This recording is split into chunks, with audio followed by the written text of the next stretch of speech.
Hello everyone. We are in September of 2023. I'm Mario, and with me is, as always, Whooper. Hello. This podcast we look back at the classics, Japanese films back in the 50s and 60s. Some of like the very best movies of all time, according to all the critics and all the movie lovers. So those are Rashomon in 1950, Tokyo Story in 1953, and Harakiri 1962. Yeah. So our job here is to watch the film and to discuss about them, and we will say whether or not we feel that they are amongst the greatest films of all times. I guess that is our job. If only that were an actual job. I mean, it is an actual job for some people, Yep. but those Yeah. people have to go through film school and kiss a lot of ass, I think, in order Well, to get those jobs. yeah. Back in the day, like Roger Ebert and some other guy doing the thumb ups for the films. Siskel? Yes, Cisco, like it's back in the 90s, so really really long time ago, and I reckon that they would do that for this film as well, What do you mean? Give them thumbs up? giving thumbs up. Yeah, I mean, these are famous and acclaimed and historically Yeah, important mhm. movies. But did we enjoy them? That's the real question. That's the That's it important too. question. And as you said, we're here to answer it. So they are from three of the most acclaimed Japanese director at the time as well. So or even of all time. So Akira Kurosawa for Rashomon, Tetsuhiro Ozu for Tokyo Story, and Masaki Kobayashi for Harakiri. Right. Typically, when you think of if you were going to name three Japanese film directors from this period, I think you might name Kenji Mizoguchi Yep, I thought rather about him as than well. Kobayashi. That's But right. we went for Harakiri because it looks cool. It has a cool poster. Yep. The name of the film implies that there's going to be suicide, which is pretty dramatic. It's about samurai and stuff. Yep. Sounds pretty awesome. So we went with that instead. That's right. And I mean, I would say with regard to that film in particular, I was pretty happy with that decision. I Yep, I agree with that. Let's go back to Rashomon first. We're gonna discuss them in release orders. So let's go with the earliest one Right. and do with the Rashomon and the Rashomon effect. Yeah. Of course, I mean, this is my first time seeing all three of these films. In fact, I've not seen any Japanese films from this period except Seven Samurai, also directed by Kurosawa, who Mhm. directed Rashomon. Um, but I saw Seven Samurai when I was still in college, which was a long time ago at this point. And I don't, it was so long ago that I have forgotten a lot of the details.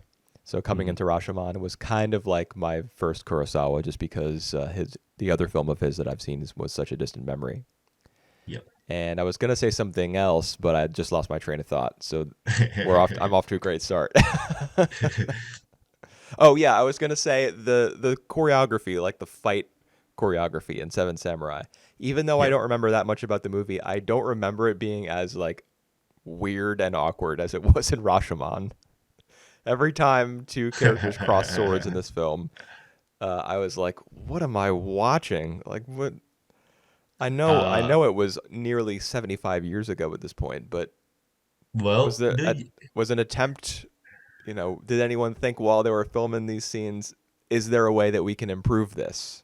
Or were all they right. just like, well, let's just have the two characters in proximity to one another, holding their swords towards each other, and then we'll click and clack them a little bit and run around and just Do you, do you have the same feeling when you watch Harakiri?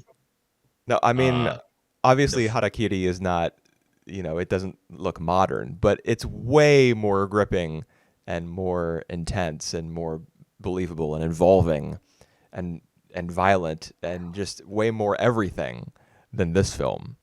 all right. Let me tell you, I watched a few more of Akira Kurosawa, including Seven Samurai, and some of others uh, uh some of others samurai film as well, like Yojimbo and stuff. And these they have a really great fight choreography, not like this. So Okay, I well, think this yeah. this one is supposed to be messy and amateurish because it serves the purpose of the plot, maybe. No, I don't. I don't know about that, man. I mean, I guess I understand. I think what you're kind of leading towards, which is that the fact that we don't know which of these versions of the which of these accounts of the murder of the samurai is true Yep. means that the presentation of the film is supposed to be like a little looser.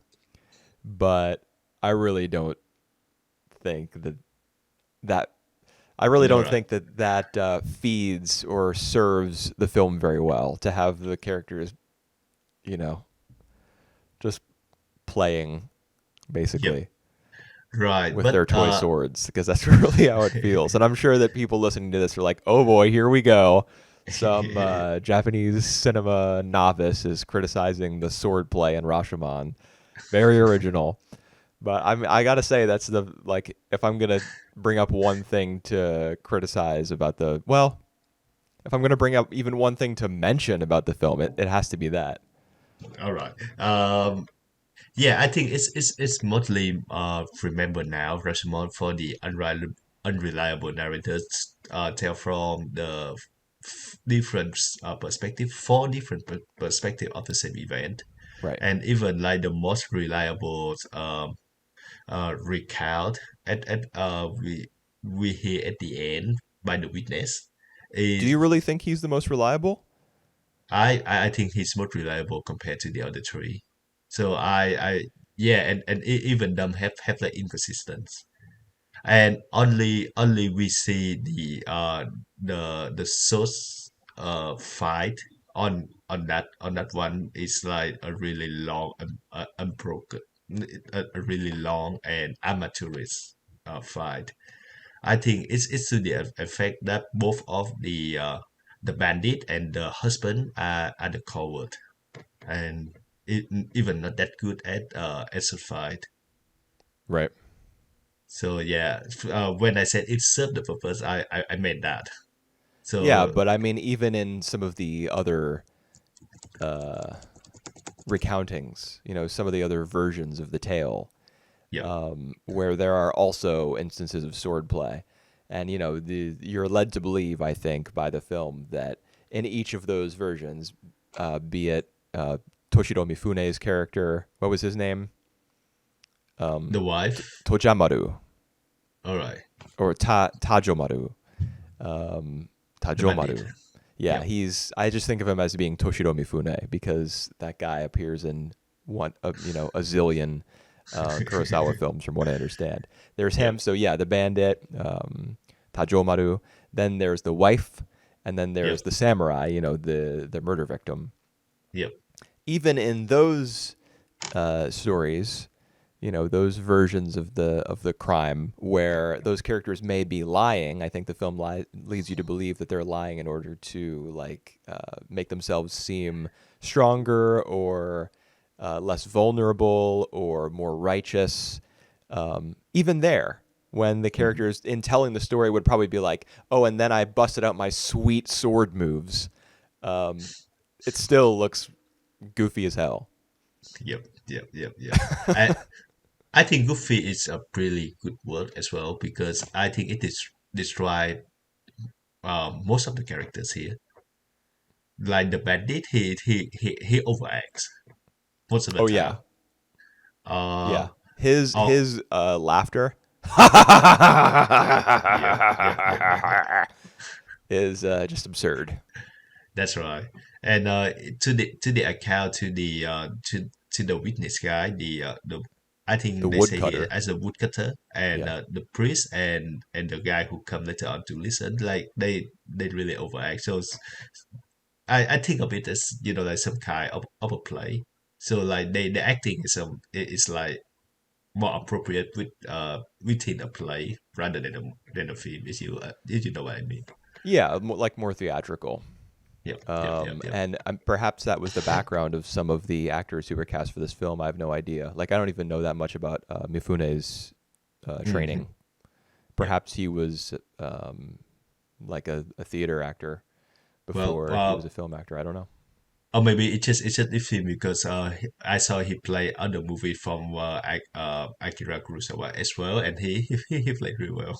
Yeah, I also, I've seen Seven Samurai, and Yep, I don't think his character wasn't much like this yep. in that film. I He was a lot more stoic. That's right. I watched Rashomon back. I think around my college age as well. So would be 12 years, 13 years. But I just remember there was a murder. I thought that the wife was the one who was murdered. So Oh, it just say how hazy my memory was. well, Uh, she's not the murder victim, but she's certainly a victim yep, yep, in yep. this story, and the way that the film treats her victimhood is kind of strange. Yeah, that's a bit as well. I think it because of the of the theme of like it is this one is more about the masculine, the breakdown of a man. I don't know about yourself, but myself they say specifically the man, not human. Whenever they say about like Negan, like human natures, Right. selfish human nature, they talk about man, not human. Yeah, well, I mean, that could be a decision on the translator's part. That Right. doesn't necessarily mean that that's what the characters were referring to, because as you pointed out, the Japanese word is ningen, and that means human. That means Mm-hmm. person.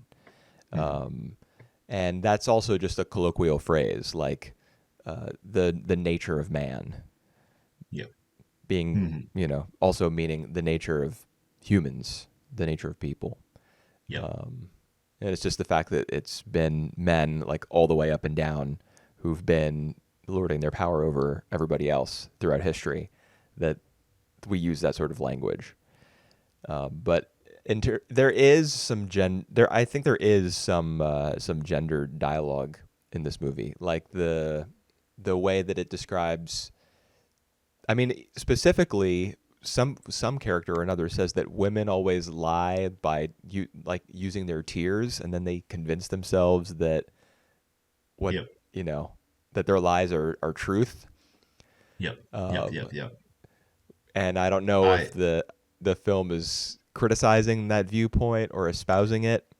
Yeah. Well, Um, I mean, either way, it's an old film, so if Kurosawa was like I women are always lying, that's yeah. I I'm not going to go, dig up his grave and and give him a Yeah. lecture for that. Well, I think it's because it's like you said, it's an old film, and it's a in the even like older era where like the samurais and Ronin, the wandering samurais are still exist. So at that point, woman is not that important. We see that in Harakiri as well, Right. and it's just in Tokyo Story where the role of the woman is a bit improving, but still not that Yeah. much. I mean, I would say significantly improved, but also with more room for even more improvement. You That know. that that, that is true, Yeah, because because that's a modern film, and these two. I mean, Rashomon actually takes place a long time before Harakiri. Harakiri takes place in the 1600s, yep. and Rashomon is like we're talking like Heike Monogatari Oh era. wow, It's the Heian era, so uh, like 600 years before Harakiri, wow, roughly 500, wow. 600 years. So by that you mean like Harakiri timeline is even closer to Tokyo Story than to Rashomon. Yeah, yeah, that's Wow. true. Yeah, Rashomon is Alrighty. real ancient. Well, I mean, and thinking about it that way, perhaps that's a way that you could kind of wrap your mind around the fact that the sword fights look Yep. so awkward. Is that perhaps at that point in time, you know, uh, They not Yeah, long after the turning of the first millennium AD. Maybe yeah, they didn't have the techniques. yeah. They haven't mastered the all the move. I Yeah. think that makes sense. They hadn't And leveled up high enough to unlock the more elegant forms of swordplay that you see in other films. yeah, and my memory of Rashomon also, I remember the really strange cutback where they have like the medium calling the soul of the dead man to in order to tell a story. I That's mean, actually my favorite part of the movie. was it all right? Yeah. I Tell me think more. there's actually one particular shot where the camera starts a little higher and Yep, then zooms and descends towards the ground at the same time and pushes in on the medium. yep, Um, and her in a lot of her shots, her makeup is very like symmetrical and very uh, like meticulous. But in this hmm, particular shot, she looks a little bit. Perhaps this is where she's like meant to be tapping in to the dead samurai. The like she's taken over by his spirit the most. She's like yep, at her. She's doing her best as a medium in that moment, yep. and she looks, like almost horrified.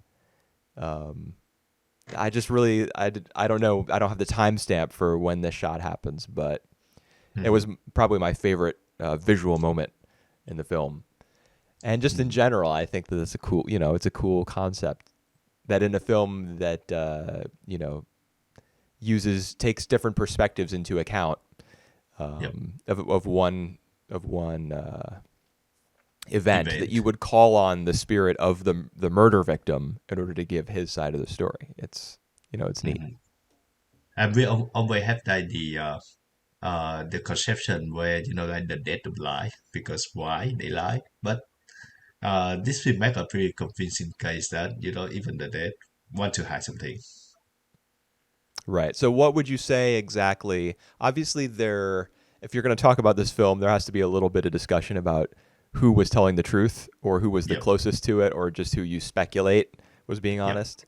hmm, There hmm, there's a clear discrepancy between the bandit story and the woodcutter story on one side and the wife story and the samurai story on the other. Because in the former cases, the bandit, which is the first, and the woodcutter, hmm, which is the last, yep, um, those are the ones where Toshiro Mifune's character throws his sword down and presumably impales the samurai and kills him. You don't see him like slash his chest open or anything. In fact, you don't even see the blade entering his body or touching his body.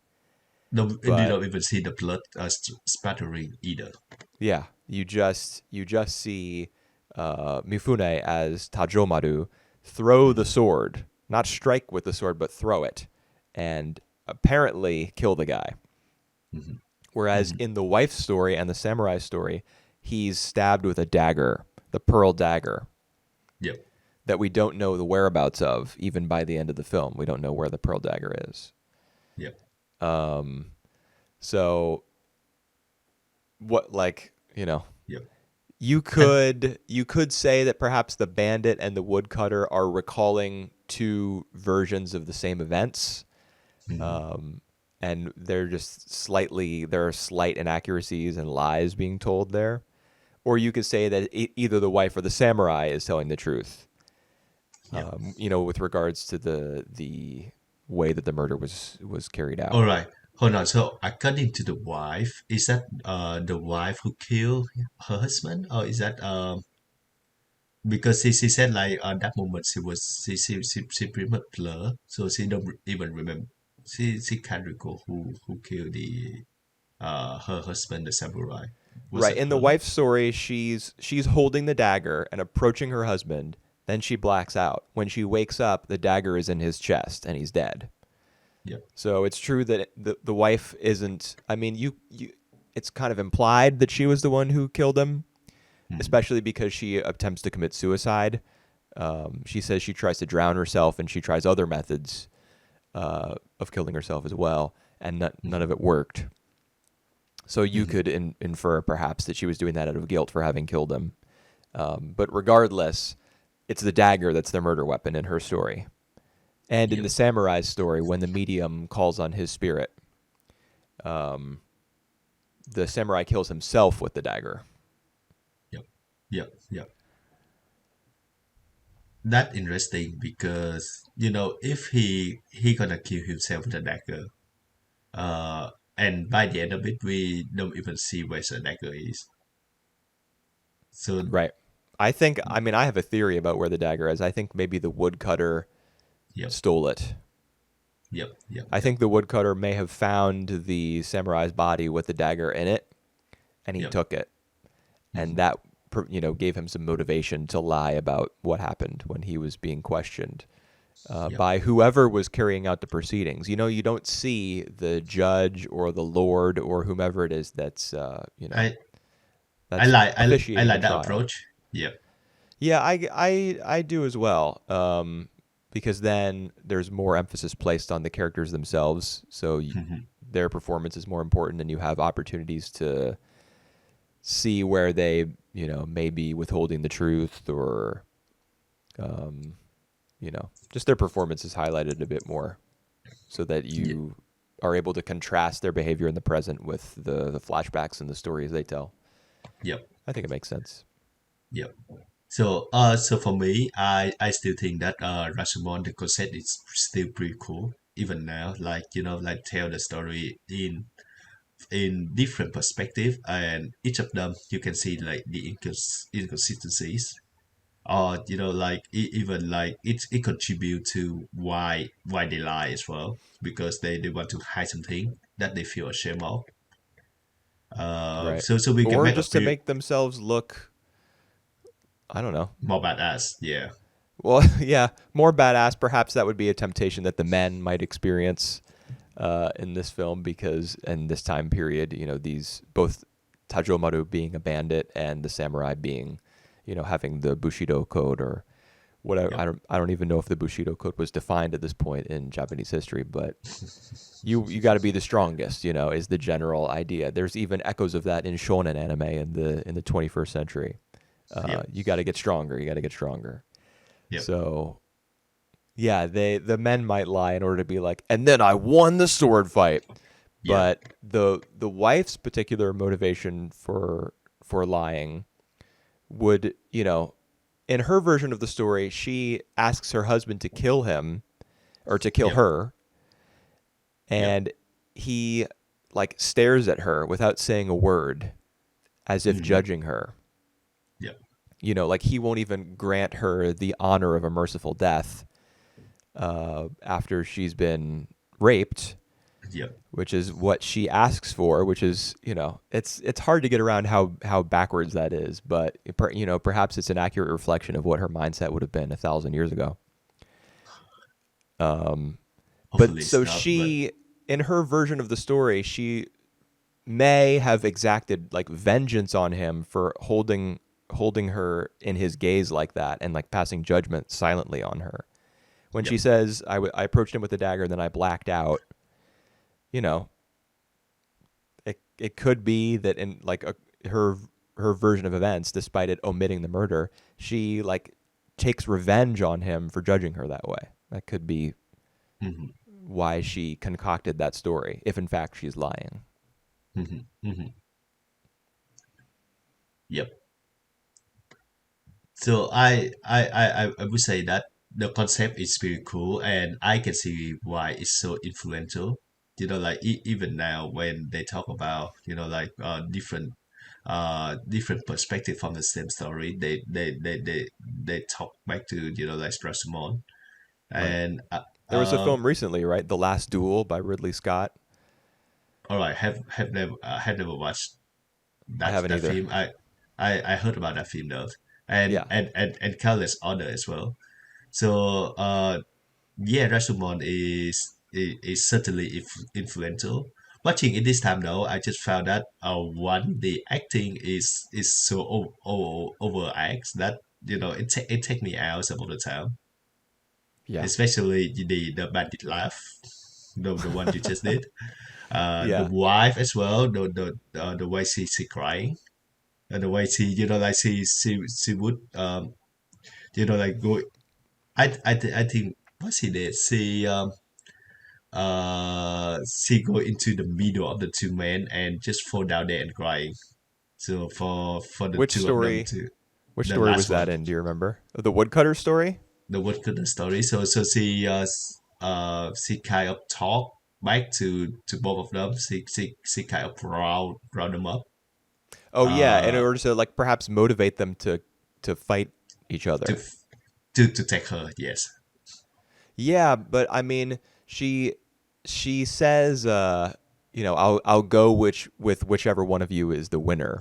Hmm. But in the course of giving her speech to the two guys and like motivating them to fight each other in kind of cowardly fashion, Yep. and like anticlimactic fashion, it's not the Yep. Yep. most exciting conclusion that the film could have engineered. Though it isn't the Hmm. conclusion at all. There is an epilogue. But I think, yeah, I mean, not every aspect of her performance or anyone's performance in this film. I think the samurai probably created the most convincing character with his, Yep. with his acting. But he also had the fewest opportunities to mess up because he said the fewest words.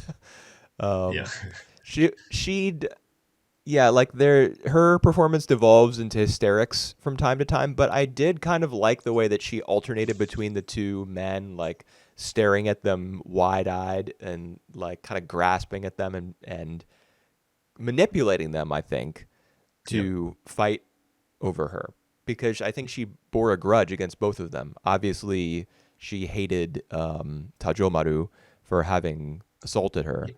Yep. but she also mentions like hating her husband because the like her day-to-day life was just dull, Yep. I think she says. Uh, I don't recall that though, but You don't I remember can. that when she says like I dread like following after him and uh Yeah, she did say that. Yes. yeah, I think the context of that was like she had grown tired of her husband and wanted Hmm. Tajomaru to take her away from that. Of course, she doesn't actually want to go with him either. What she wants to do is have these two guys perhaps kill one another. Yep. Um, Yep. Yep. that concept I kind of liked because it gave her character a little bit more power, Yep. which Just she barely. like sorely needed. Yep. Just barely, but yes. And then we have like the epilogue where it cut back to the woodcutter, the priest, and the guy who listened to the story. I And think he's when also a they bandit. yes, he also demanded it. I And think, yeah, they found out about the kid yeah. staying there. So, what did you think And about the epilogue as a it's whole? it's so pretty now. Like Yeah, I watch it now and I say, man, yeah, the like the first ever action that the commoner take yeah, it that's what he's just called on Wikipedia. I've got it yeah up as well. it just to take over the all the valuable things that in the baby Right. and take off and then he had the things just to laugh off the woodcutters and the priest in doing so, it's Yeah, ah he's the guy who represents the point of view that people are evil, mhm, and the priest represents the point of view that people are good, yeah, and he wants to believe in man. He says yeah, over and over, "I believe in man. I want to believe yeah. in man. With your help, noble woodcutter, I think you've restored my faith in man." Yeah, yeah, yeah, yeah, Um, yeah. It's a bit too and much for me. yeah, just in like what more direct way could you possibly like put a button on the question of whether humanity is good or evil than by introducing a baby in the epilogue and having them fight over what they're supposed to do with it and having Yeah, one guy steals the kimono from the baby, another one says, "Oh, I have 6 children, what's one more?" yeah, yeah, yeah. That's Go right. home and talk to your wife first, dude. You better not be bringing home a baby and saying, Yeah, "Well, here's number and 7." and exactly because you have 6 children, you cannot have one more. Yeah. Yeah, Well, it's well, the question of, "Oh, I've already got 6, what's one more?" That is not how raising children works. One that's more right. mouth is one more mouth, like no matter what. And for me, it even make more sense that the priest who doesn't have children, can take care of of the child. It's better equipped to Right. take care of a child than the woodcutter who doesn't have a stable income, I presume, and have 6 mouths to feed already. He might have the most stable income out of anyone in this film, All right. possibly. I mean, given the condition of the shrine, Rashomon, the temple, whatever it is, where the film Mhm. takes place, the fact that it's fallen apart, and the priest does not even object when the commoner takes, like, he just pulls off pieces of wood from one of the doors Yep, yep, yep. and makes a fire with them. The priest is like, whatever. He just doesn't say Yeah, anything. of So course, of course. So, yeah, of it's course, I fallen should to do it. ruin. Yep. Perhaps this is one of the temples that, over the course of the conflict that we like learn about when watching the Tale of the Heike or reading it or whatever. Mhm. Like a lot of temples were looted or burned or they've served as battlegrounds. So perhaps this temple, like that fate befell this temple. It's even possible that this, like the temple in this film with the title Rashomon, is like a historical site. Not that they actually filmed there, but that in history there's a record of it. I have no idea. Maybe, maybe. I don't know. But yeah, in any case, Yeah. the fact that the They, film kept returning there uh, and ultimately just introduced the baby like yeah. I mean, So, I wasn't particularly entertained by this movie throughout the whole thing. I was just like, okay, I'm watching Rashomon because you have to watch Rashomon. But then the epilogue, I was like, man, this sucks. it's not this that this is the this is one of the worst possible ways you could have concluded this movie. Like if you had to come up with a worse way to do it, I think you'd have to try really hard. okay. Yeah, so according to Wikipedia, you are right. I think the name Rashomon, they said in the former city gate between Kyoto and Nara, the two places that I personally went. I didn't know about the gate though. So it's the actual place. Okay. Yeah. Well, I mean, I guess that makes sense Yep, because then yep, for the tale of the Heike is taught in Japanese schools. So the name of this shrine or this city, Rashomon, with this location, might be familiar to the average Japanese person, and so the film yep. bearing that title as well, would this film might even take on a different significance for Japanese people immediately, just because of the context that the title provides. Yep. I'm just over here trying to piece things together as an ignorant Westerner, and obviously I failed because I didn't enjoy this film at all. Not Well, at all. not at all. Not at all. Interesting. All right, because I also want to note that at 88 minutes, it is like the shortest film that we watched out of the three films, and I still think that it dragged in some places, especially like the beginning. Especially the We beginning. have What about the beginning was draggy? they they follow this guy, the two men running through the wood too many times. Oh yeah, the first scene of the woodcutter journeying through there are like, I don't know, like 2.5 minutes probably of him Y- just walking through the forest Yep, yep, yep, before yep, he yep. actually comes across one of the first, like pieces of Yep. evidence of the crime. I think that being the wife's hat That's or right. whatever. That's right. And even we learn later on that that account might not be true because Because why?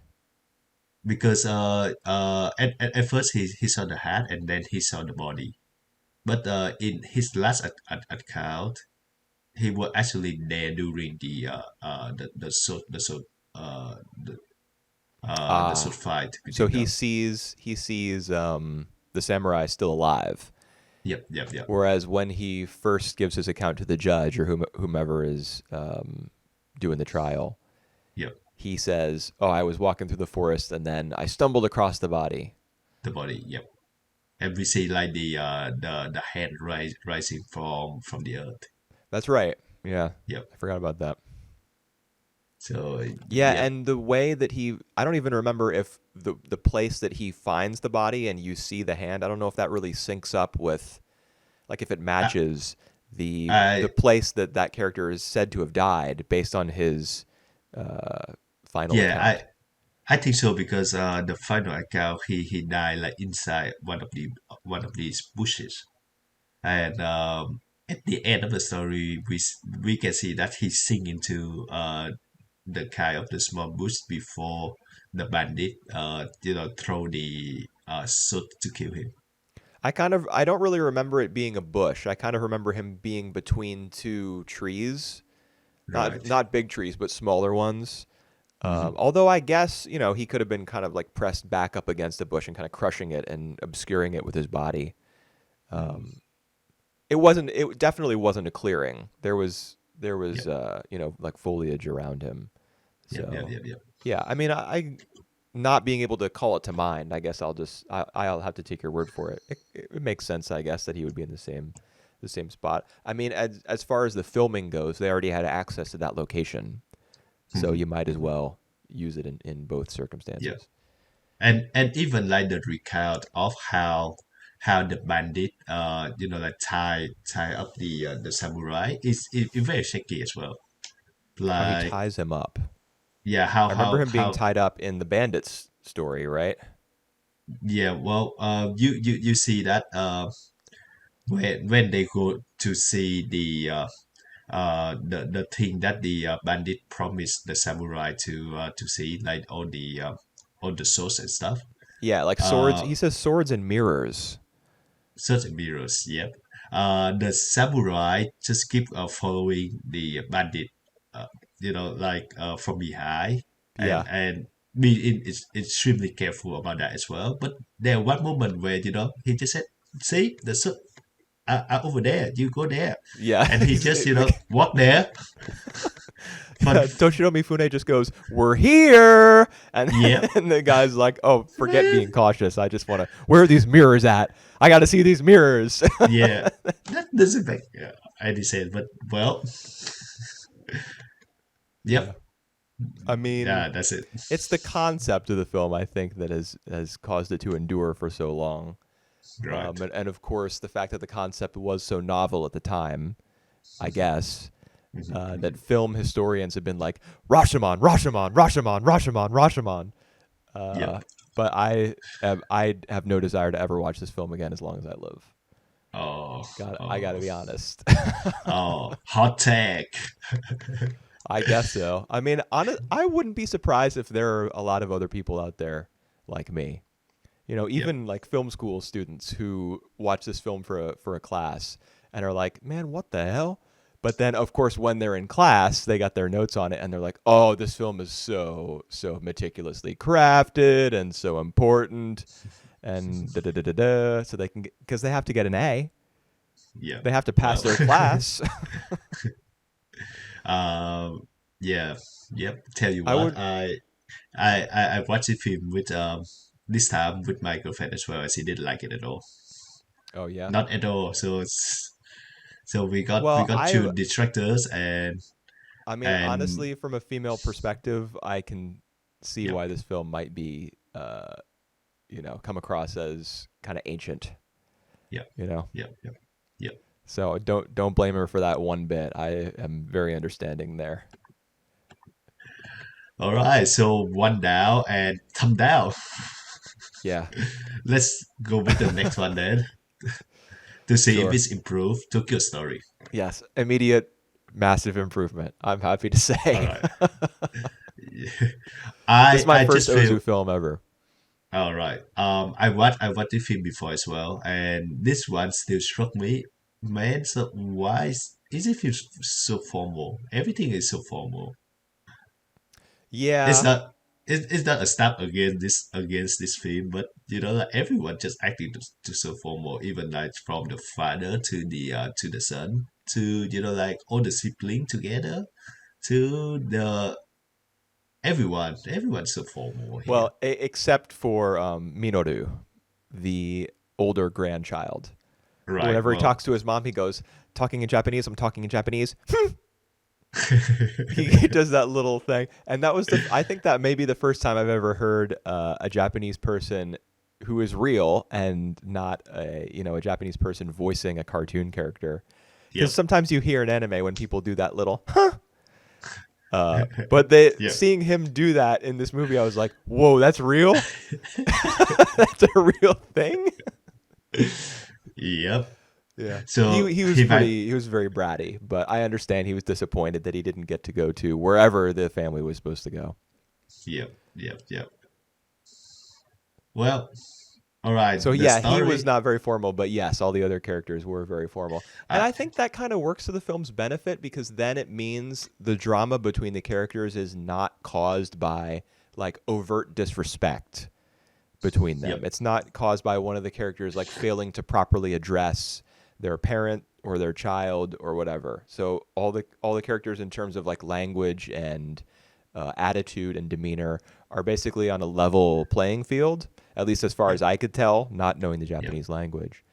Yep. Um, Yet there a lot of drama still arises. Of course, this being a film about Yep. life, death, relationships between different generations. And to be honest, this is like a happy family. A happy family with I would say they are middle class, so they don't have to worry about not having enough food on the table. Yeah. The grandpa, let's say, I don't know how, if we prefer them as husband and wife or just old man and old grandpa and grandma. In Let's my mind, the grandpa in this film is the father, All right. So and all the adults are children. right. So let's just go with father and mother. Yeah, I mean, that's how I think of them. We can call them whatever you All want. right. We can even use their names because I have the family tree up here on Wikipedia with all the blue and pink Yeah. squares, Uh, rectangles. I just refer them to like father and mother. So Yeah, father and mothers are they're happy couple, and they come to Tokyo to visit the their s- their they're sons children. and daughters, their children. Yeah, Yeah, and like most of the time they are quite happy about that or not. That's yeah. That's that. that's the that's the thing about this film is Yep. they're happy. They seem to be happy middle class people, or are they? You know, hmm does being middle class, is that a I guarantee of happiness? Is just because you have food on the table, is that a guarantee that you'll feel fulfilled? Yep. I would say this film argues no. Yep. Yep. Yep. True. And yeah, I think it's just great to see like the 1950s in Japan, how it looked like, because this is like I would feel just the perfect account of that era. Yeah, it I this is where like having done a lot more research and knowing more about post-war Japan Yep. would come in handy because I believe that the American occupation, obviously hmm it started in 1945 when the war ended, and I think 1952 was the last year of the American occupation. So this film would be one Oh year wow. after that, Wow. if memory serves. So I'm Yep. sure that that has tremendous significance for just the hmm background of this film, and everything the characters say and do, is informed by the fact that Japan is Japan once again, perhaps in the minds of some of the Japanese people. hmm And yet there is a lot of Western influence, I think, Yep. in the to be observed in the film as well. Just for example, the way the male characters dress. Yep. Yep. That's true. They have suits and ties, hmm and I mean the I'm struggling to come up with another way in Well, which you Western. Well, I mean, I guess the hot spring trip that they go on to Atami, is yep. that what the place is called, Atami? Atomy. Yep. Yeah, I think that there's probably meant to be Western influence there in the way that like young people are staying up late and like smoking and drinking and playing mahjong, and the hmm perhaps the like the way that the maids and the servers at that place dress might be skewed a little bit. I mean, they're obviously wearing robes or kimono or whatever appropriate term is, but perhaps Yukata, the I think. you oh Yep, yeah, yep, go. yukata probably. Yep, Uh, good. Maybe the fact that they're dressed a little bit like it could be a little bit more alluring or a little bit more sexy Yep. uh, compared to what they would have worn in a working a similar job 10, 15, 20 years ago. Hmm. That could be a sign of Western influence, perhaps. Um, Yep. I Yep. think there's just a sense of times changing that's very evident Yep. um, Yep. in the fabric of the film, even if you're not familiar with every like historical beat. Yep. Yep. And they do mention about when the old man sitting together and having a drink, they mention about like their kids going for war, and some of them died during the war. So I think Yeah. that must be the just the World War II where they lose the war as well. I don't know if by the point they already lose the war. I reckon they do because they said something about that our place was bombing. What do you mean? Like, oh, I'm pretty sure that this film takes place in 1953. I think somebody Right. says at one point, like they talk about the distance in years from the war, and I think they say 8 years. Yep. So Yep. yeah, the by this point they've definitely lost the war Yep. because it ended 8 years prior to the release of this film. Hmm. Hmm. And the father, the parents, Shukichi and Tomi, Hmm. they have 5 children. They lost one of them in the war, Yep. Noriko's husband. Yep. And but the two drinking buddies, um, one of them, I think his name was Hattori. Hmm. He he says at one point, "I really wish that one of my children had survived." I Yep. think maybe he Yep. had 2 sons and they both Yep. died. I think they allude that both of them died. Both. Yeah, They don't say both. They say something, but I take that as two. Two of them. Two of the son died. yeah. And the other guy who was the former police chief, I guess, Yep. in their hometown, Numata, I think was his name. And I think at least one of his children died, but a lot of his dialogue is focused on his Yeah. That. son, who Hmm. is like some sort of assistant manager at a factory, Hmm. and he's not satisfied with the position that his son holds. There's a lot of back Yep. and forth between Numata and Shukichi, the the father of Hmm. the family that we follow, about whether or not he should be satisfied or dissatisfied with the life that his son is now leading. And I think Hmm. satisfaction or dissatisfaction is one of the film's major themes. Yep. I think Yep. a lot of these people, despite being middle class and Japan having found its footing once again, are Hmm. dissatisfied with their lives, and maybe that reflects the mood of Japan at the time. Yep, true. And uh but yeah, the thing is now that they look back to like they want to spend more time with their children, and the children being very busy with their own life, understandably. I think they understand that as well. But the ironic thing is the one who they feel the most compassionate with, or the one who they feel very closely related to is the daughter-in-law Noriko. Right. You want to talk about formal? Yep. Oh She's man. she's like she pays them as much respect as the guy from Harakiri who gets down behind the leader of the Iyi family Yep. and Yep. Yep. like Yep. makes Yep. sure that he gets into his chair. That guy is like so subservient to him in Harakiri. In this film, Noriko is like the chairperson. She's Well, like, here see. you go, mother-in-law, some spending money for you. What are you Yeah. doing? Well, This see. is extremely Japanese. This is something that I don't get at all. Yep. But yeah, she not even tell them as mother-in-law or father-in-law, just straight out mother and father.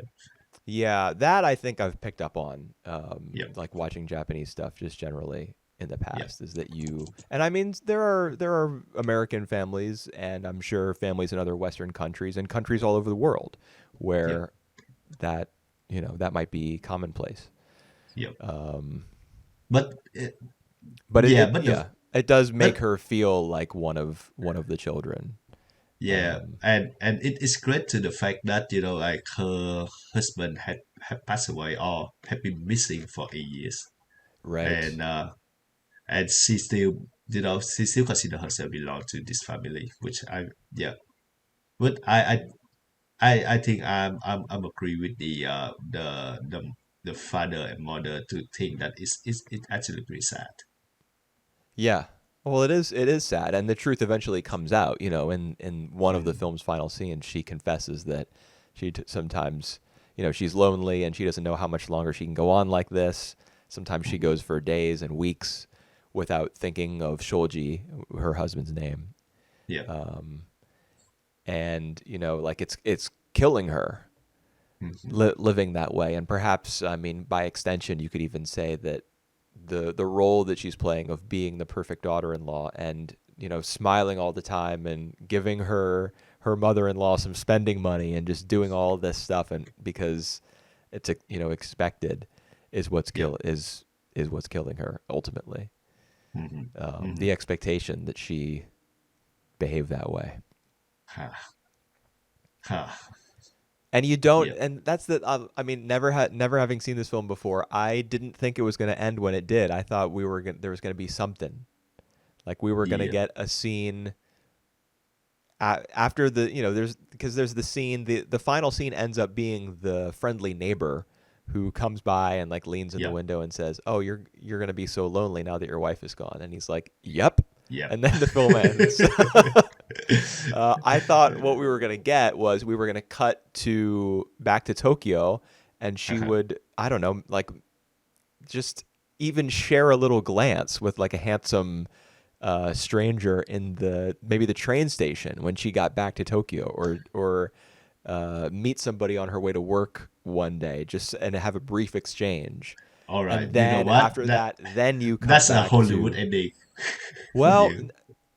I'm not saying that that's where the film ends. I'm saying Yep. like after something like that would happen, then you would cut back to contrasting the possibility of her happiness in the future Yep. with the new reality that Shukichi has to face as a single man whose children are mostly content to just leave him alone.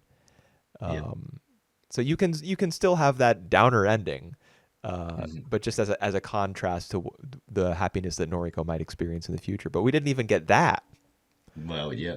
You just see And her on the train on the way back to Tokyo, looking at the watch of you know of the dead woman, the dead woman's watch that she now has to carry around, which you could even read as even more of a burden for her. Now she's been saddled with this dead woman's artifact. yeah. Well, and I really appreciate like the slice of life approach. You see, like you see thing and it goes, and you can feel the like the very natural atmosphere all around. To the point where I think that we don't really know Kyoko, the youngest daughter, that much, but Yeah. we can tell, like she all about her. We can tell that she the youngest one. She still lead in the family, and by the end, because I when she said she go to school, I thought that she's still a high schooler, Oh and no. No way, it's a man. She yeah. doesn't look anything. She doesn't look like that age. Well, who knows, and then turned out she a teacher, Yeah. so like like all of them basically have a really respectable job. I guess Koichi is a doctor. Yeah, Shige is the she's a beautician. yep. Noriko works. I don't know exactly what Noriko does. She's I like think she worked in like printing company. I think yeah, like she's for a newspaper. typist of some kind. I kind Yeah, of doubt, given the era that the I film think is they set in, they that she was like any I sort of think journalist or copywriter. But I think she just yeah. typed. Sorry, I think they mentioned something about the press in her company, so maybe it just yeah newspaper or something. But you might be It right. could be. I don't know. Um, Yeah, but I Casual. mean, she has a stable income, at least enough to live in this place. It's not the greatest apartment. Obviously, there's multiple shots of like how messy the hallway is that leads into her Yeah, tiny little apartment. and it's just the one room, one room for her to cook, to sleep, to do everything there. Yeah, but that's really common, isn't it? Like you measure Yep. apartment. I don't know if this is the case anymore, but in Japanese apartments, you measure it by the number of tatami mats that Yeah, make true, up like the true. floor. Especially in Tokyo, so yeah, that makes sense. Yeah. And then I can't remember what Kazel does. He's the son who doesn't arrive in time to Yeah, visit his mom he. before her passing. I think that there was a brief moment of him working in some kind of workplace Yeah. uh That's when his with. superior says to him, "You can't serve your parents from beyond the grave." Yeah, yeah, yeah. Don't know exactly, but he busy with his job. He Yeah. And then Yeah, Kyoko is the teacher. So it's true. They have good professions. They earn a living. And yeah. there is a contrast between that situation and the one of the drinking buddy whose children are dead. I Hmm. think there might be like a gentle reminder in there from Ozu to the audience, saying that even if this film like perhaps reflects some of your dissatisfaction with your own life or your own family, don't forget, you're alive, and so are the people you love, and you have to be grateful for that because there are people like this Hattori character who's been written into the Hmm. script who don't have Hmm. that. Hmm. Um, True. so, yeah, but I mean, the family still. Yep. It's true that they're all alive, and that's something to be grateful for, especially in the wake of World War II. But Yep. nevertheless, they have their own difficulties and grievances and tragedies. Yep. Um, you know, Uh, and it's really it's fun to watch the film and see what all those things are and yep. how they're acted out and how they're shot and how the And characters work through them. I think it just master class the way that like there seem to be no conflict at all in these stories. Like they all having a really happy facade. Well, what And about Shige, the she oldest daughter? She's the second child, the oldest daughter, the well beautician. she voiced her concern. I Well, I not I just I complaints and gripes too. I think I can understand why she unhappy with her father, like be drinking and like be bringing a stranger home. Yeah. I can understand that. I feel How it's a about bit her too. saying, "Oh, can I have mom's kimono, the Yep, gray yep, one?" yep. Well, it really is sensitive, but consider that she only had that one day to be at home and to remember that. Right. So she take the most out of that. Right. Yeah, I mean, I basically agree that even though if you talk about a film with no conflict, I don't think this film has no conflict because Shige exists. So Okay. I mean, there's conflict elsewhere in the film, little bits of it, obviously. But if you want to look at like a conflict generator, she is it. Uh-huh. There's no fist fights, there's no sword fights, thankfully. Yeah. Uh, but Yep. there is Shige, and there's like tension between her and Kyoko. Kyoko directly criticizes her at the end when she has that conversation with Noriko, Yeah. but Noriko, But being of course the perfect that's character, says, we'll all end up like that one day, perhaps even me. but that's the thing as well because like on that day when they finished grieving the moms and was eating and talking about that. Kyoko, being the youngest son, cannot take back say anything back to Shige, so Right. she voiced her satisfaction after they gone to Yeah. Noriko, who is the in-law. Right. Yeah, So and it Noriko is like the perfect sounding board there because she's not yeah, actually one of the siblings, even though she's yeah, very close to all the siblings. yeah, Kyoko, even despite being younger than Noriko, she's not exactly speaking out of turn by talking yeah, to her that way because she's outside the family, so they have like a looser relationship, not as like harshly. Their roles aren't as harshly defined. yeah, and Kezo as well. He he had to go back because he has the baseball game to watch. Yeah. So what? I don't really. Was that tied into whatever his job is? Is No, he a no, no, no, journalist? no, no, no, no, no, no, no. He I think just it's says, "I just want to go home and watch the baseball game." no, no, no, no. He said so at first he said like he can stay back a few days. But Yeah. then when he hear about like Kochi and Shige left on the express train, he said he might do as well because he had a report to finish and then a baseball game that he want to go and watch. Oh, that's so disappointing. I I thought know. his report was about the baseball game. No, no, no, no, no, no, no. And Oh, I had a lot I of think sympathy for his character too. Well, that's gone. why? Yeah, well, I think the father said your disappointment. Yeah. Oh, speaking of disappointment, my favorite line in this film is Kyoko's line to Noriko, "Isn't life Yeah. disappointing?" When So she, direct. yeah. Well, when Noriko says, the older you get, the more distant you get from your parents, and you just kind of drift away, and it's something that Mhm. everybody or most everybody experiences.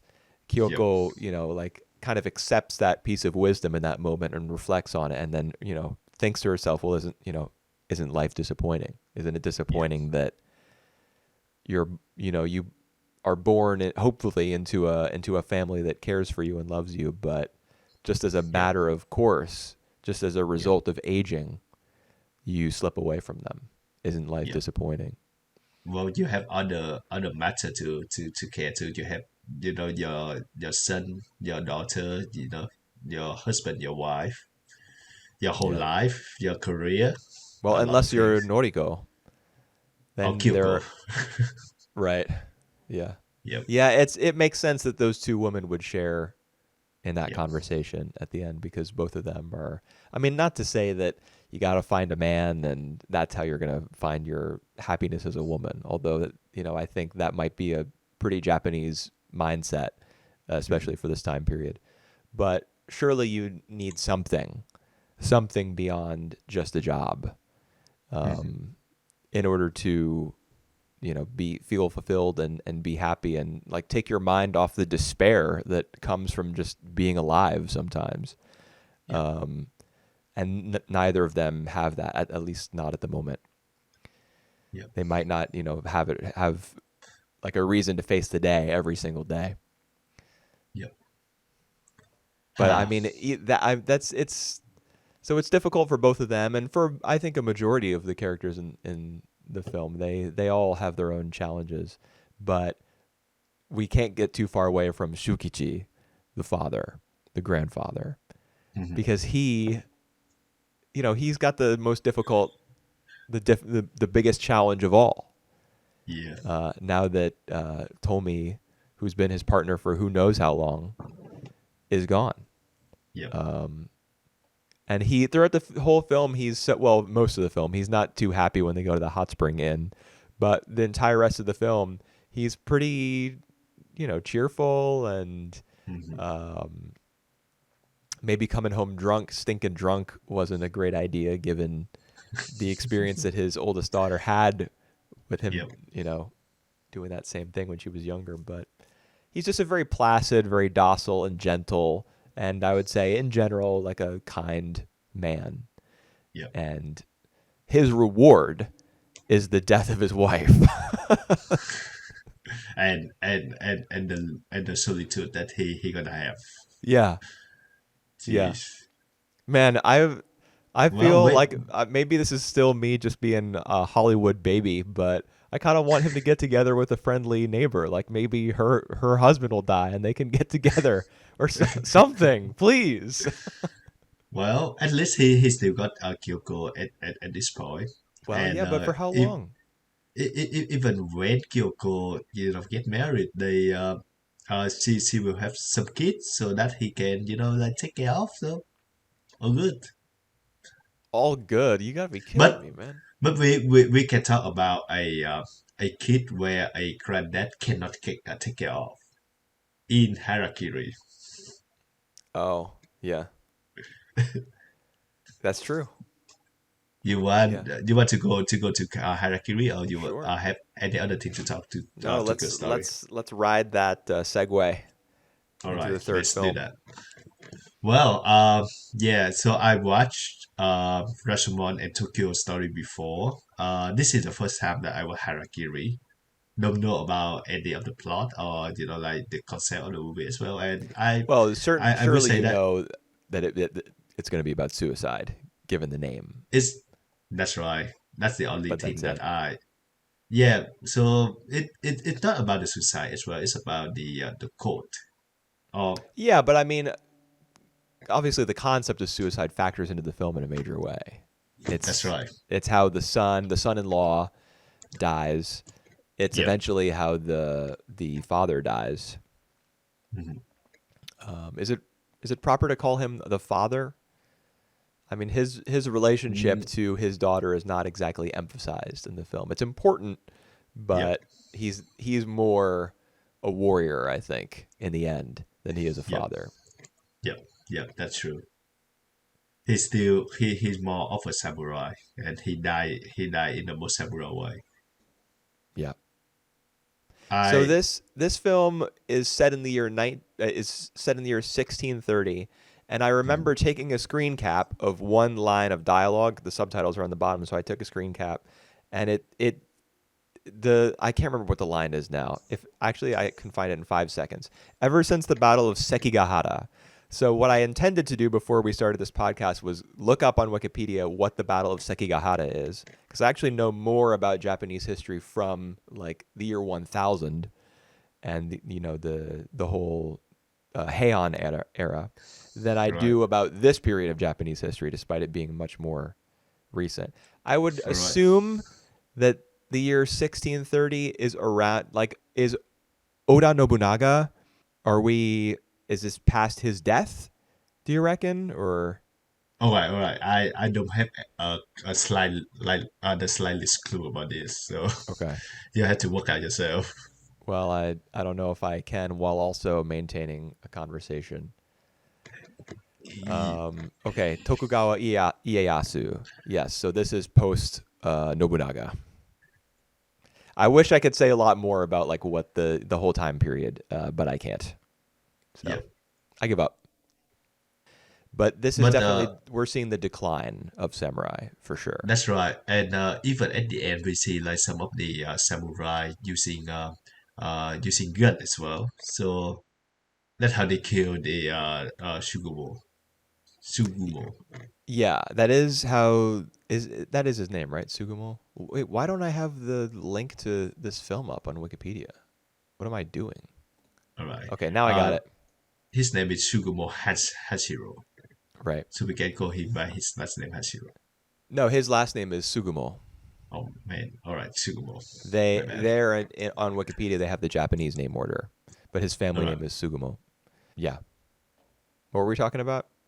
About the era, Right. about Just the general decline of samurai. I think if you're going to know anything about this time period is that, and I mean that's even baked into the text of the film, is like multiple times Tsugumo complains about the fact that the shogunate has, like, they're not treating the daimyo well, the feudal lords who yep. once like commanded vast properties and employed many retainers, warriors, samurai.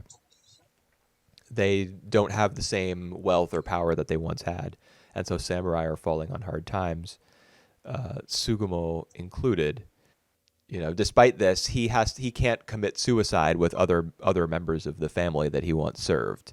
He has to continue living on in order to It's not care for his son-in-law. yeah, sorry, it's not only that, but it more like the head of the feudal lord of whoever they serve just die unexpectedly, or just like just Commit suicide. commit suicide. So so leaving them being like without a head. So they've been wandering, and they've been like without any stable income at all. Yeah, they have to So do things like we see him. making umbrellas. Yep. I really liked the different ways that his creation of umbrellas was depicted throughout the film. At first, you see him doing it kind of like slowly, Yep. meticulously. I think his I don't know if it was his landlord or what, somebody who had made an offer for his daughter to get Yep. married into another family and eventually become a concubine, which he refuses. Mhm. Whenever that guy comes in, he gives like an appreciative remark of the way that Tsugumo makes umbrellas. Yep. Then Yep. later in the film, after tragedy has struck his family, you see the the the skeleton of the umbrella, but there are none of like all the wooden pieces have Mhm. no fabric or anything or paper Yep. between them. Yep. So it's like something is missing, represented through the gaps in the umbrella. Yep. And Yep. then there's some other scene where you see him working on an umbrella, but he's doing it like a little bit more harshly, little bit more violently Yep. in Yep. reaction to some piece of bad news that he gets. So I thought that was a neat bit of like prop Yep. work. I think this film, like Rashomon, I really appreciate the layers. It have many twists and turns, and it come into uh a really steady hand, and very fine conclusion. So I really enjoy following the film as it's explained itself. Yeah. I mean, in contrast to Rashomon, I think the way that this film cut back and forth between the depiction of the stories being told and the Hmm. present day was Yep. way more engaging Right. because there was an immediate tension between Tsugumo when he goes to the I don't know how to say it. Is it Iyi? It's Iyi, the name of the E. clan. Iyi. Yep. The Iyi E. clan. When he shows up there, that you can tell just based on the performances of the two, like the very measured, kind of solid performances that the two actors give. There's automatically tension there. So whenever the story cuts back to the present day and you see him, whether he's like seeing the what's the guy's title exactly? I think it's like the government or something. Yeah, governor or chancellor Governor. or counselor. Yeah, counselor. Yeah, the whether it's him having his first audience with the counselor or whether it's later in the film when he's kneeling on the platform above the sand where he's going to commit seppuku or Hmm. harakiri, or at any point when the film cuts back to the present, there's the power of the film, the experience of it isn't dulled at all. Hmm.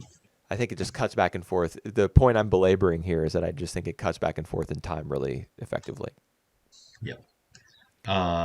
Yeah, so I do feel that the first twist that we have is it's a lot of twists actually. So we start off with Shugumo coming to the house of Iyi to uh to request for a to commit harakiri, Yeah. seppuku, and the chancellor just tell him the story in order to wipe him off. So I think he have all the good intention there about uh another samurai from before who request that and they following through with the ritual, and in turn really ridicule him as well.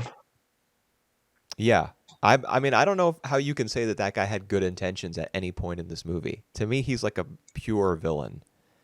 Really, because when he told Shugumo about the story of Chichiwa, he want to warn him off. Like if you don't have if you just have the intention of of getting the film work out, that just go. We not entertain to do that anymore. Yeah, but even his recounting of that story can be seen as like an act of posturing. Like Mhm. our clan is so magnanimous, we allowed this man to come in and commit um, ritual suicide. We Mhm. ensured that his death was proper. Um, and there's also, of course, a hint of a threat in the way that he tells the story as well, because he didn't provide him with a blade from his own house. He made him do it with a bamboo sword. Yeah. So he's by telling that story, he's essentially illustrating how powerful his clan is, and perhaps one Mhm. of the reasons he might be motivated to do that is because of the time period in which the film takes place. Like even as samurai are losing their power, and their position in society, he's still obsessed with the Iyi clan, maintaining some level of authority and respect. Yep. So I feel I like that's his attitude when he's telling that story to Sugamo. I don't see that as like being upfront or benevolent, or I don't see that as a positive at all. Yep. I just love the by saying that I just love the opening shot of the samurai suit, Right. Yeah, the Bushido, armor. right?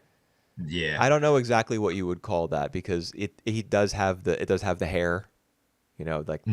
the hair piece up above it. There's Yeah. probably a name for when you arrange the armor that way and put the horns on it, and the hair and everything. I don't know what that term is, but I also really like that Yeah. shot.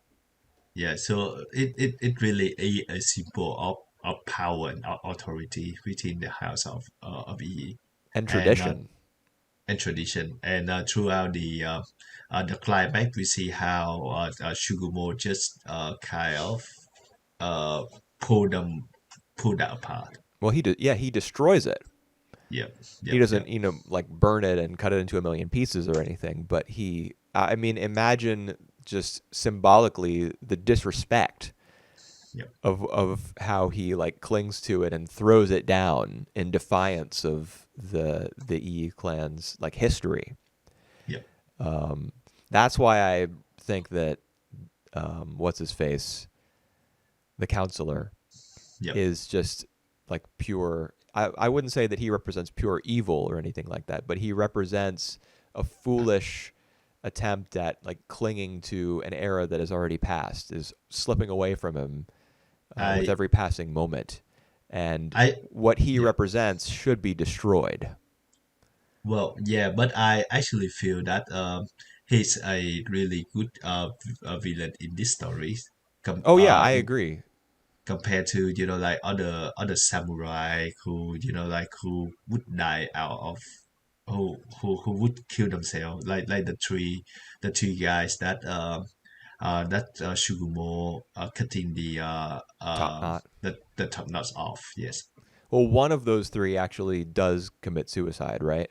Yep. Yep. When Yeah. That's the right. when the elderly He, retainer or the right hand man of the yep. counselor like hurries back and is doing his like Yep. ridiculous little walk, which I guess is like the proper way for a samurai to hustle. Yep. Um, he comes back and says one of them did commit suicide. The other I, two I claimed illness. One of them I think is it's the strongest guys.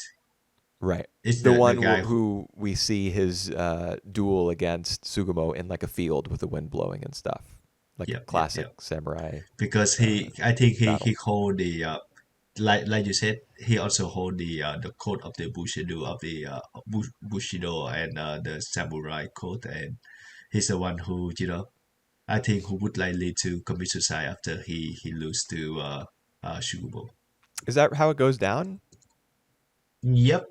Is he the one that they mention? I can't remember the guy's name. Yeah. I did check, but I would 80% sure that that was him. Yeah, I mean, it would make sense that the guy who was most like committed, like the strongest warrior and the most committed to the Bushido code, would be the Yep. one to slit his belly.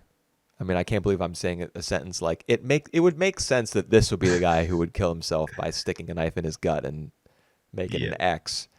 But that's the logic that these characters, or not the logic per se, but the code, like the way of life that they Yep. operate under.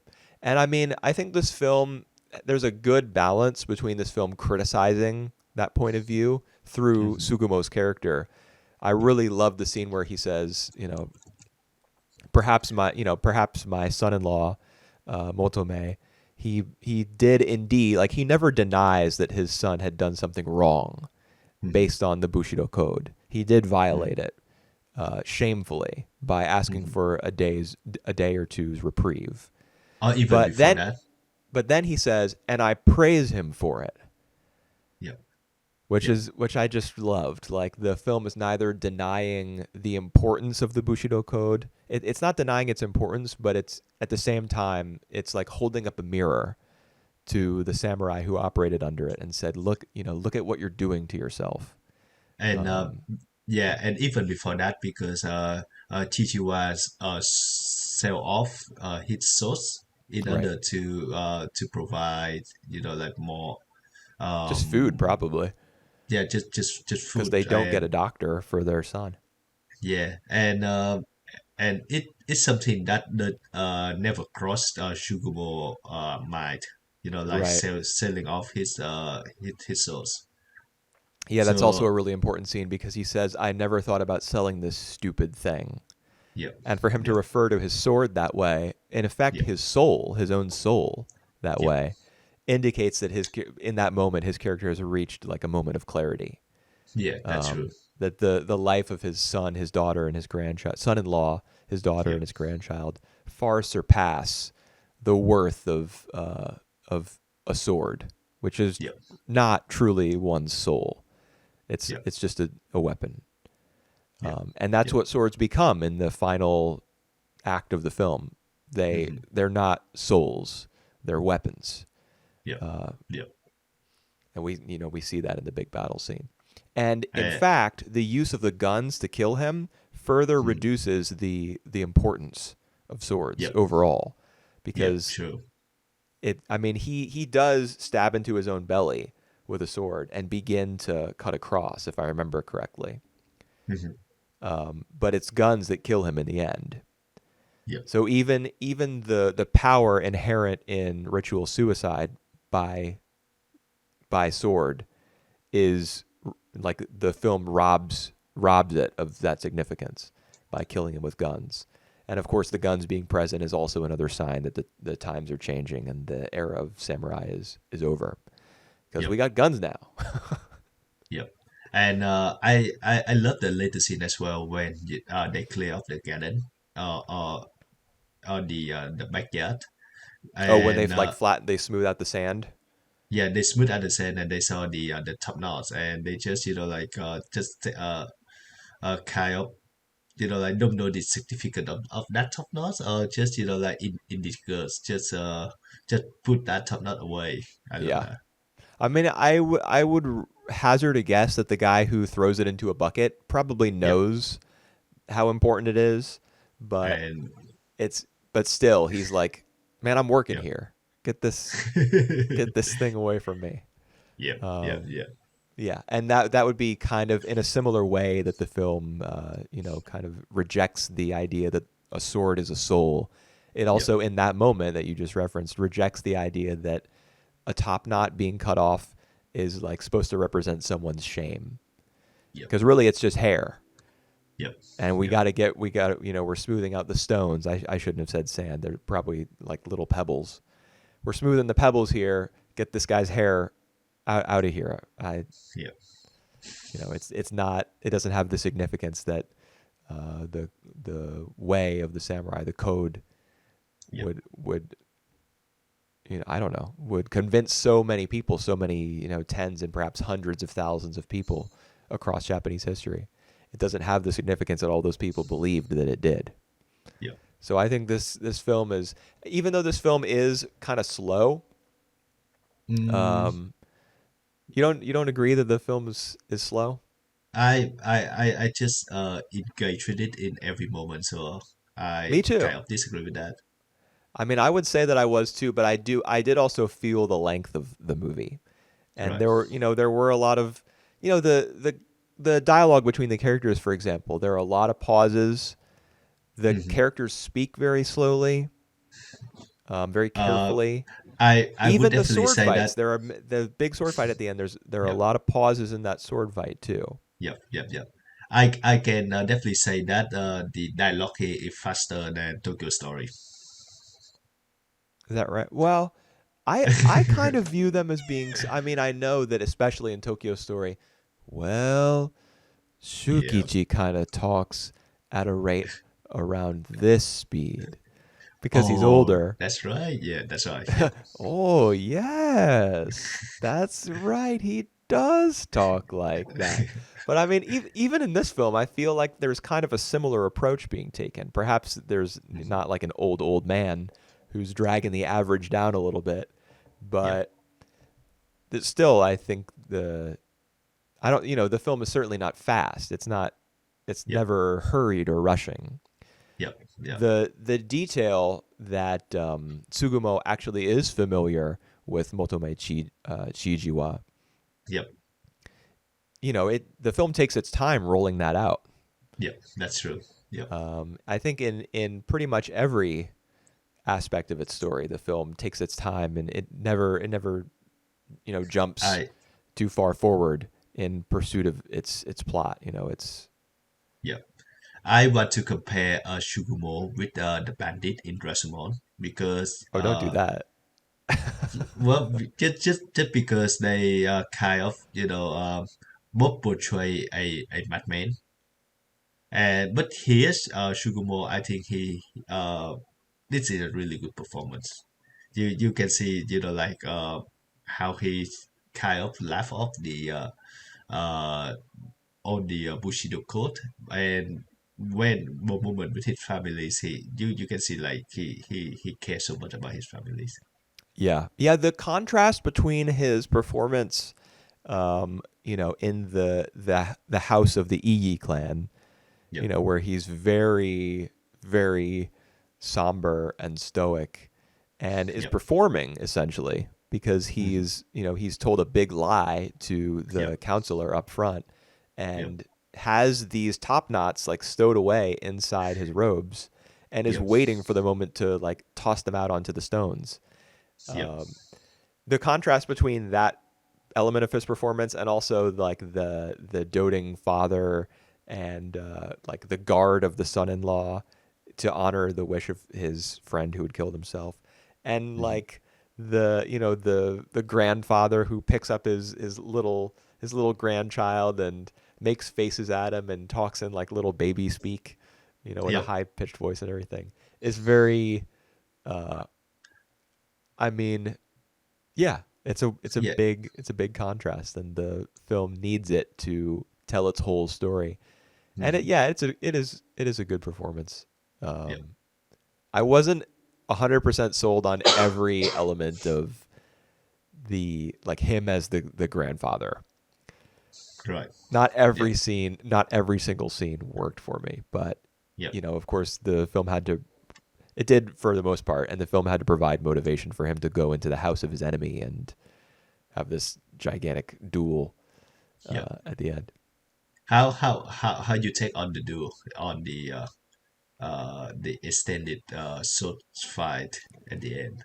I mean, I liked it a lot more than the one in Rashomon. I can say that with confidence. It. There were some. I mean, like some of the poses were extremely theatrical. Like Hmm. there would Hmm. be a little bit of back and forth swordplay between him and a couple other guys who were closest to him, and then he would like spread both of his arms out like spread eagle, Yep. uh, as this though this were some crucial sword form in whatever art that he's practicing, Yep. and everyone else is just kind of standing around, Yep. Yep. and but you see that trope in a lot of samurai stuff. I think not everybody descends on. If there's a group of 10, 15, 20 people, they don't all descend on a single man at once. I think Yep. that might be dishonorable. If I had to Hmm. guess, what if there were like a reason for it beyond it just being too difficult to film that way or too difficult to choreograph, then that reason might be that it's you know you're not supposed to gang up on somebody like that. Hmm. But yeah, I mean there were some parts of it where I kind of rolled my eyes a little bit. Yep. Yep. Yep. I agree with that. But But I mean he the his performance in those scenes, even when he was doing some weird shit with his arms, was still like very like ferocious. Mhm. So I think it worked on that level. Yeah. Do you know that they remake the movies back in 2011 with I heard about that Takashi Miike, Miike? right? Yep. You The know hyper him, right? violent. Yeah, Yep. I Yep. know about him. Yeah. In fact, Yep. when I was blogging Akudama Drive, which came out 3 years ago, uh, Right. every episode of that series was named after a movie, and Oh. one of those movies was a Takashi Miike film, and I can't remember Oh. the title of it now, but it was the best episode of Akudama Drive. It was episode 6. That I Right. remember, and it was like extremely well He. animated, very bloody. Um, so yeah, Yeah. that's actually how I He. became aware of All Miike, right. and I Yeah. did see on Miike. Wikipedia that he had remade this film. Yep. Miike. He make like 2 or 3 movies a year. So he make like I would say over 100 years already. He You mean 100 very films? 100 films. I mean that. So he very prolific and yeah he make this one as a remake and he also make yeah a lot of films like 13 Assassin and some hyper violent horror films. Yeah. So yeah. Yeah, might be an interesting. If we ever do an episode on like power violence, Yeah. he might be an interesting director to include. Yep. He remake 13 Assassin as well by from the 1963 film. So he do a lot of remake as well. Who directed the original? Excuse me. 13 Assassin were directed by uh okay Was it Eiichi Kurosawa? Kudo. Eiichi Oh, okay. Kudo. Huh. Yeah, some Interesting. other guy. Yeah, I did. I did learn here. So that's a nice bit of trivia. Here's another piece of trivia. The guy Yep. who plays Sugumo, his name is Yep. Tatsuya Nakadai, and he provided voices for several anime films. Oh yeah. Yeah, including Belladonna of Sadness. He played the Huh? role of the devil, All right. All right. which I think, like, given when you listen to his voice in this Yep. film, it's like so deep and powerful. Hmm. Um, it makes sense that he would be called in for specific roles in animated films. All right. Because we He we pro. watched. I mean, obviously, it's been many years since the two of us watched Belladonna of Sadness together. Yep. But there was like the devil played into the plot of that film. Like the main character Jean makes a contract with the devil, and that was Yep. his voice, which Yeah. is pretty interesting. Interesting. He also voiced in the Tale of Princess Kaguya. Yep. And Giovanni's Island, he was the All right. the older version of the main character. Junpei was like the main Yeah. character, and most of the film is a flashback to his childhood. But at the beginning and the end of the film, you see Junpei as an older man, and that's also Nakadai's voice. Yep.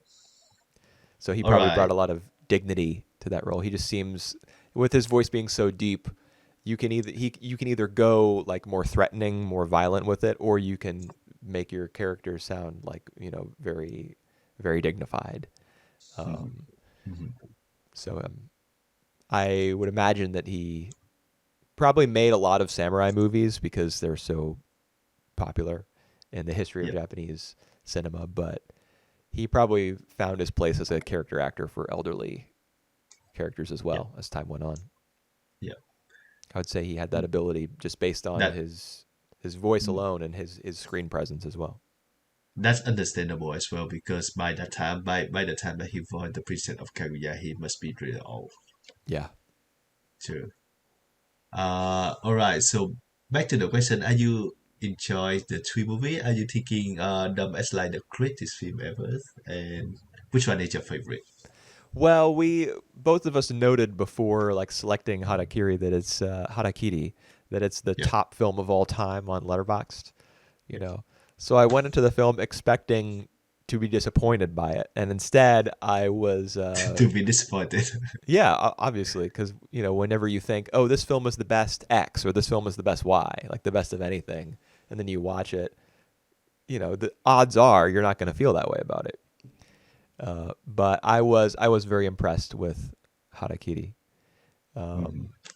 Just how slowly the film rolled everything out, and like how elegant it was on the whole. And it's Mhm. ultimately its message that the the era of samurai isn't one that should be glorified. Like he Mhm. in directing this film, Kobayashi made a samurai film that denounces Bushido. Because the scene at the end where the counselor is saying, "Oh yeah, so this guy who we shot to death with guns, he committed ritual suicide, and all the guys of ours that he killed, they died of illness." This Mhm. just the way that um, the history of their clan that he's recording is so easily Yeah. falsified, just Yeah. based on adherence to a code of behavior and ethics that is Yeah. gone, Mhm. is slipping through his fingers. I think it's a Yeah. pretty clear criticism, and I really enjoyed the way that the film did that. Yeah. So Harakiri, I thought was a strong film. Tokyo Story, obviously, incredible film, and Mhm. Rashomon, the less said about it, the better, at least for me. Influential, maybe, Sure, but yeah, but I yeah. mean, it's 88 minutes long, and regardless of what influence it's had on other films, those 88 minutes are still, you know, Yeah. But yeah, Akira Kurosawa, we just watched one of his film, and there's a lot of other film that's worth watching as well. wasn't Dersu Usala or Usala Dersu? Wasn't that Yeah. also? Didn't he Oh, direct that too? that's right. That's right. That's right. I think that's Dersu like Dersu Uzala, and I enjoyed that film a lot. the Su Uzala. Yep. And that's correct. I think this is that one is like one of the very few film that he make. Not in Japan. Right. And he make Ran. He make Ikiru. Uh, Yojimbo Hidden Hilo, the Fortress. Hidden Fortress, Throne of Blood. So a lot, Yeah. a lot of classics for me. Yeah. Yeah. One misstep with Rashomon uh, doesn't mean that his whole filmography is going to be thrown out in my mind. Yeah, But just to yeah. me, watching a film like Rashomon and then understanding the gap between my enjoyment of it, and I mean, like for example, when we did our top 10 list of 2022 recently, Mhm. which was the episode before this one, on our, at least in terms of our podcast, the Banshees of Inisherin is a Yeah. film where it's gotten a really popular reception, and I didn't really, it didn't click with me at all. I didn't really Mhm. understand what the film was going for. I think it could have done it differently. But I feel like there's a gap between my understanding of the film and the text of the film itself, or other people's like interpretation of it, or what I meant to get from it. So that's a film where I can be like, I don't like this movie, but I Yeah. understand that it's beloved, and I really don't have any disagreement with that. Yeah. Rashomon, on the other hand, I don't think this is a good movie. Yeah. Yeah. Yeah. Like straight up, I wouldn't watch this ever again. I wouldn't recommend it to anyone. I would easily and not shamefully say, if someone asked me my opinion on this movie, I would be like, it's not great. Yeah. Just skip to other Kurosawa films. You don't have to bother with this. So it's, to me, like, just straight up, I two thumbs down, man. All right. Attack. I guess. I can see that though. Alrighty. I think that's conclude our podcast for today. Yeah. We gotta end it. We gotta get me into a bunker before somebody tries to shoot me in the head. That's fine. I can see why. I can see why you don't like Rashomon that much, and I can see some of the issue as well. So Yeah. fair enough. We won't always be talking about films that I don't like though. We're always skipping around country to country, decade to decade. and we'll figure out what the next country in the next decade will be Yep. eventually. But I don't think we're revisiting this channel for at least a couple months, I would say like right? more like 6 week. Let's see. Is that right? No. So we will be back in November. So yes. Yeah, a couple months. But hey, we just had like back-to-back weeks recording an episode for Triple Cross Cinema here, so you Yep. got your fix. Uh, and we'll see you again in November, I guess. All right. So bye for now, and we see you in